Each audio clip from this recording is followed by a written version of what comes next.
Schluter profiles are invaluable tools to help finish and enhance tile and stone applications. They keep tile edges from chipping and cracking, and can make your design one of a kind. The key to any tile installation is proper preparation, and the same rings true for installing profiles. Making sure you're working on a flat substrate is critical, since this will help ensure profile alignment and a flush transition between the floor tile and the profile. Let's take a look at how to prepare your substrate for installing profiles. First, check the floor for low and high spots with a straight edge to see where it will require correction.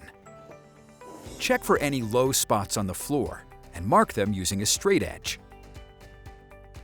To fill in the low spots, use appropriate materials such as self-leveling or patching compounds until the area in question is level with the surrounding subfloor. Allow the patching compound or self-leveling underlayment to dry before beginning the next steps. Repeat the process and mark any high spots that require adjustment.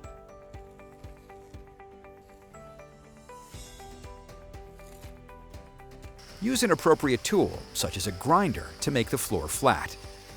Be sure to observe all safety instructions and standards while using any tool. Now, it will be much easier to achieve a flush transition between the floor tile and profile. Once the substrate has been flattened, the installation can begin. It takes just a little bit of time and preparation to make sure you're on the road to a successful and stunning tile and profile installation. If you still have questions, please contact our customer support specialists. For more information on Schluter products, visit schluter.com or check our YouTube channel to view our videos.